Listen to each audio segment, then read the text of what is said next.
Hello everybody.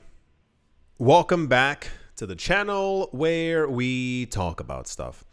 Don't forget to subscribe if you haven't done so already. I post a brand new video every 24 hours. This one will sound a little bit weird, but hang on. Not only one, first of all, I would put my tinfoil hat on if I were you. Also, this makes complete sense, and I'm going to tell you why. The last 2 or 3 years have been incredibly weird within the cryptocurrency space. If you haven't been here, I don't have time to tell you about every single thing from the last 3 years, but if you've been here, you might definitely agree. There was some kind of a really weird shift in the market, in the space, in the mindset of everything. It's been around 3 years. I'll give you a good 2.5 years plus if you want to put it in that direction. Since BlackRock officially announced that they were getting into the space officially, I think something happened behind the scenes that the public could have known about, but the public and the wider cryptocurrency space doesn't also seem to care about. I don't think it's random, as I've said before in a multitude of other videos. I don't think it's random that BlackRock, Fidelity, and all these other companies got into crypto when they did. We've known that the US dollar has been faltering for some time now. This isn't like major news, but for a lot of people, it seems to still be like major news. The idea basically being, we know that the US dollar is falling, and I'll give you a good time frame. If it's not 10 years, it's 40 years. If it's not 40 years, it's 80 years. It's going to happen simply because the US will not be able to pay back the entirety of their debt, and fiat currencies by design are meant to basically collapse. You cannot inflate and go up forever. It's just simply not a thing. A lot of companies have been calling for the end, the demise, the whatever of the US dollar. Some of the more popular ones being quite recently, if you have forgotten. We heard from the CEO of BlackRock, and this is one of the videos where I was like, everyone pay attention. I don't think that someone says this out loud casually, especially when they are like kind of one of the main benefactors of the actual system. He mentioned the valuation of Bitcoin going above all real estate within the US dollar. He also mentioned that if the US dollar isn't gotten under control, if inflation doesn't really cool down, if debt isn't really handled, then Bitcoin is going to take over and actually take its place. Here's the tinfoil hat part. I think that other countries and governments got the memo a while ago. And I mean around 2016, 2017, 2018, somewhere circling around there. And this is why I think they got the information that Bitcoin, tinfoil hat, that Bitcoin was going to be the thing that was going to be the economic driver at some point in the future. They were all told about it. We were told that they were reviewing it. We remember the old videos from 2016, 2017, 2018. And I think a lot of them just kind of stopped caring. I think where we are now, if you missed about a month or so in the videos, we got information and news that a lot of countries around the world, not just, one place around the world, have begun to de-dollarize themselves. And they're doing so mainly like the tariffs were kind of the main thing that kind of stopped them. And they went, we got to back away from the dollar because something doesn't look right here. This is when we receiving huge amounts of news recently about these companies and countries and corporations and institutions and hedge funds and sovereign wealth funds who've been buying hundreds. I have to sneeze and it won't come out. It's driving me absolutely insane. Who've been buying hundreds of millions of dollars worth of Bitcoin. That's what I was saying in the other videos. I think it's a little weird. Understand that as a country, you have money to burn, basically. But normally you would use that money on something else, whatever the appearance might actually be. Hearing that all these major banks are buying huge amounts of Bitcoin lets me, this is, and I mean, if you don't understand what I'm saying if you can't conceptualize it, not in a mean way. Maybe the video just isn't for you. You know, a lot of times I say stuff and I think that people just don't get it. So have a great day for yourself. But for everyone else who understands what I mean, the timing of it is a little odd. The US dollar gets hyperinflated 2020, trillions of dollars are printed out of nowhere. And all of a sudden, for some reason, Bitcoin is seen as like this answer now. Normally, historically, we would hear gold.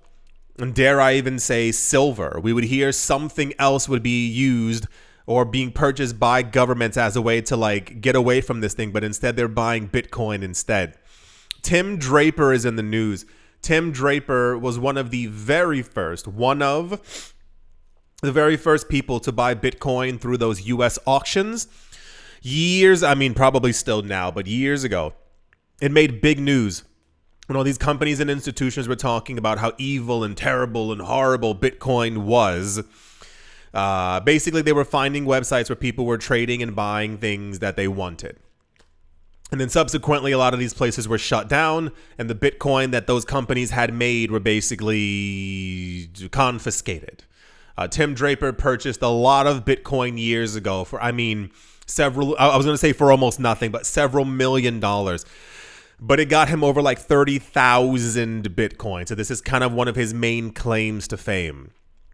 He recently stated, and this is once again, this seems to be where things are lining up. Countries already don't like being told what to use, or that they have to use the US dollar, or they have to finish transactions in the US dollar, and all these other kinds of things. He stated that he thinks that we have about a decade. He thinks we have less than 10 years until basically other countries kind of like openly announce that they're no longer using the US dollar and Bitcoin is the actual replacement. Speaking during a podcast, the Draper Association Foundation founder, argued that the software-based money is better technology than government-issued currency and predicted a tipping point as early as 2035. He said, and I quote, "The ballpark estimate of how long as to when Bitcoin will replace the dollar is 10 years, something like that, maybe a little bit less." He insisted that a moment will arrive when trust in banks and sovereign issuers falters and consumers seek a non-inflationary currency. He said people will move to the Bitcoin standard, adding that banks' newly formalized ability to custody digital assets will smooth the transition between customers and will be able to shift deposits pretty quickly online instead of everything else. The article keeps going on. He's talking about how much he loves Bitcoin, etc. This is now, I don't know how to say this. Like, I feel like sometimes I say words and they don't really make a lot of sense. This is what's happening right now. But it's on a we want it first kind of basis. Remember how I always keep saying it's really weird, like how much specifically of Bitcoin, all the other coins as well, let's be completely honest, but the conversation is about Bitcoin. Over 90% of Bitcoin is held by however many wallets. Sorry, I have allergies. They're really bad. I don't know if you guys have, like the big pollen is like flying around. Like when you look at the street, it looks like snow. Like it's been driving me insane. So this is the nose stuff. Basically what we've been seeing, I think, is this shift away from the US dollar. Don't you think it's kind of weird that all these corporations got into Bitcoin at the exact same time? That they're all trying to buy as much as they possibly can now, not next year, not 2028. That's the weird part between BlackRock and MicroStrategy, trying to get to over 1 million Bitcoin this year. What was I don't know the exact number of addresses, but they own 90% of all the Bitcoin. That goes back to the conversation we were talking about before, as far as like people complaining that all the rich people have all the Bitcoin. Well, the problem is that when prices are low, no one's buying except for rich people. When prices go up, no one's really extra buying except for the rich people. When prices go down, it's because retail is selling to the rich people and the rich people buy. There's a slogan constantly going around like, don't sell your Bitcoin to BlackRock. And like, it sounds like a joke, but it's true. They want everything that you have. We're going to enter it. So If the idea for widespread adoption is 10 years, what we have now is all these companies trying to buy up all the Bitcoin now. If you get everything for yourself, if we get all these companies and institutions, Capital 21, MicroStrategy, BlackRock, Grayscale, because they're also accumulating as well. If they accumulate the last 1.5 million liquid Bitcoin that's on crypto exchanges this year, it seems completely feasible and logical. And I'll even give you next year. If they finish their accumulation and there's literally nothing left except for maybe 5,000 sold over the course of a month from retail who are looking to cash in those coins, end up getting bought up, the price is going to skyrocket. It's just simple mathematics. At that point, normal people will begin to see in the news that Bitcoin's $200, $300, $400, $500, $600, $700,000. They enter the market. The problem is, as I've been saying before, then there's only like crumbs. There's barely just any Satoshis for these people to actually buy. And this is what I think that the corporations and the governments are actually working towards.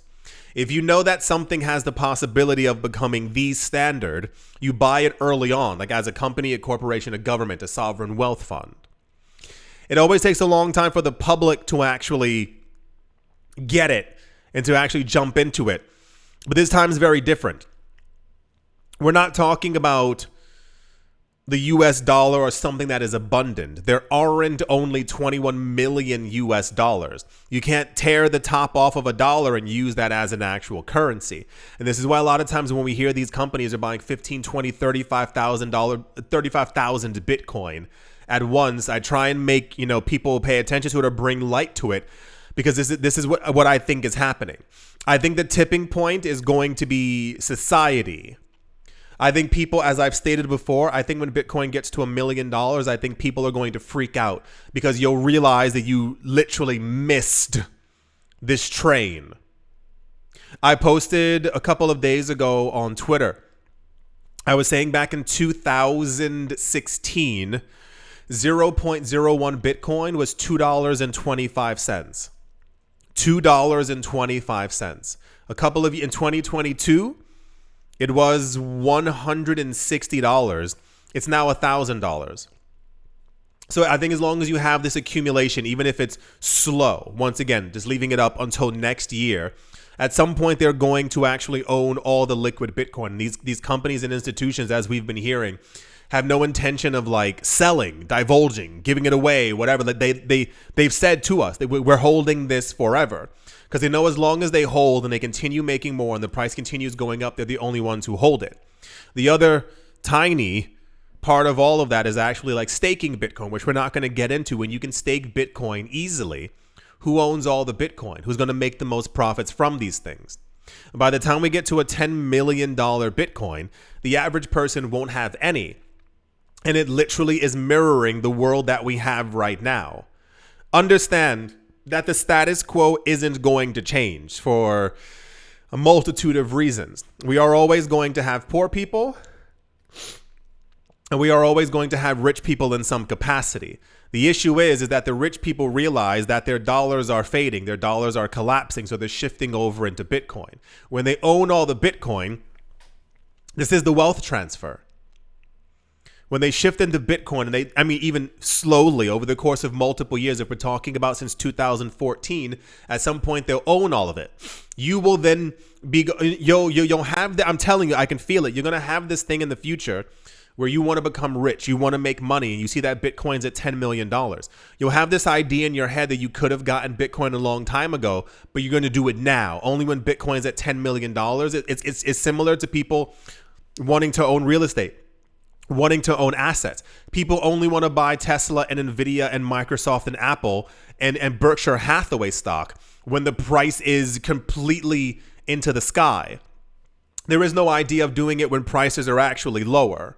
So by the time we end up getting into the future, understand what this shift is going to mean.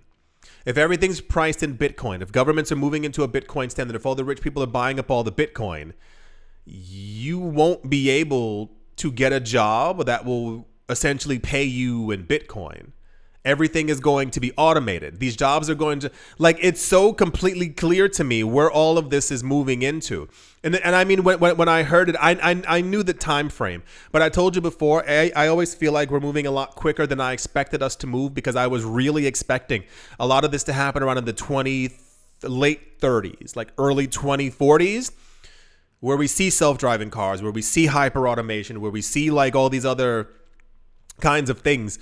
The job losses that we're seeing now aren't like, they're not going to really recover. These companies aren't looking to make new jobs. They're looking to actually replace people with robots.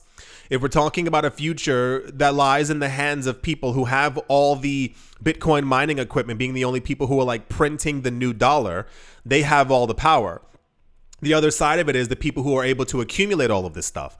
The next two halvings, 2028 and 2032, the amount of Bitcoin that gets mined is in Satoshis. It's less than 0.01 Bitcoin. That's why I think we're seeing this mad dash right now to get as much Bitcoin as possible, because it'll actually just be dust in the future. Not even talking about 2036 or 2040. There's nothing coming out of the machine. So what do you do to make sure that you've established your part? You accumulate as early as possible. You start in 2014 and you keep buying all the time. When Bitcoin goes to several $1 million per coin and all the governments are full and they have everything that they want and everyone has left the US dollar, they then declare Bitcoin's amazing, Bitcoin's great. That's why I think it's so weird that all these years we kept on having governments be so adamantly against Bitcoin. And we're seeing all these banks in Canada and the UK and all around Asia and in Latin America and within Europe buying huge sovereign wealth funds, buying up tons of Bitcoin. They're accumulating in silence, per se. It's because they want all of it. And then when they are at the top of the food chain because they own all the Bitcoin, that's when they'll sell it to you. Not specifically, but that's when they'll tell you, like, you know, those who have Bitcoin have all the money. I think it's less than 10 years. Things are moving very fast now. And I think it's kind of, it's terrible. I think things are moving so fast that a lot of people aren't ready for it or like really aware of what's going on. It's kind of like, remember in the beginning of 2020 when like all the money printing was going on? I remember we had a lot of conversations here. We were talking about it and I was like, the average person isn't going to get it until it really affects them. And then we started getting all these, I was watching all the documentaries and all these news stories of people being like, my groceries have 3-4x in price. Why is shrinkflation happening? It's because it's a literal trickle down effect. They hear about it first. We hear about it. It falls down to other family members who we complain to. Then it goes down to the average consumer. But at that point, there's nothing left for them. And this is what I think is happening with Bitcoin. That's usually a huge portion of the reason why I keep saying I don't get why people within crypto aren't paying attention. Since prices began to move back up, all I'm seeing is a lot of discussion really just surrounding meme coins and people wanting to buy these like smaller cap coins with the expectation that this coin's going to do a 40x. And it's like, you know what coin is going to take over the world? And is this, I don't know.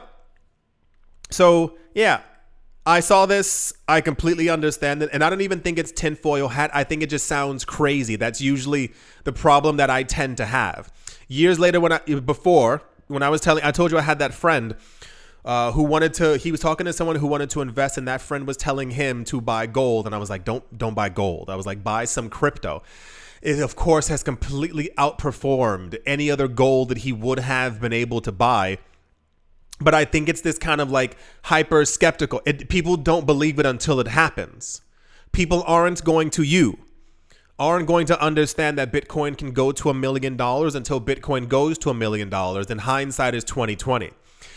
When Bitcoin hits $1 million per coin, when Bitcoin goes to $1 million per coin, it's going to seem inconceivable to a lot of you that Bitcoin could go to $2, $3, $4, $5 million. When Bitcoin goes to $5 million, you'll have hindsight from when it was $1 million and you go, of course it was going to 5x. When Bitcoin's at $5 million, $20 million, it's the same kind of loop. And the only people who don't listen to the noise are the people who already have the money who are swapping it into the new currency. I think it's less than 10 years. If you get a chance to watch a video, something on YouTube about automation or like where like a lot of like money is moving and like the asset allocation, people around the world are moving away from any kind of US dollar based asset. And a huge portion of that money is flowing into crypto. So I think the next really, and I'll say it this way, I think the next 10 years are going to be crazy as far as inflation skyrocketing, normal people not being able to handle it. A lot of you are going to make good money from crypto, and you're going to start isolating yourself from other people who don't have crypto. And then the next 10 years after that are going to get even more insane. And I think this is going to really tumble into, I don't want to say what I think it's going to be, but by 2050, the world won't look remotely the same anymore. Yeah. I think that'll do it for this video. I hope that you've all enjoyed. Hope you all are having a great day, morning, afternoon, evening, wherever you are, wherever you might be. I do hope it is absolutely fantastic. Thank you all once again for watching, listening, liking, commenting, and supporting. And I will most certainly be talking to you all soon. See you.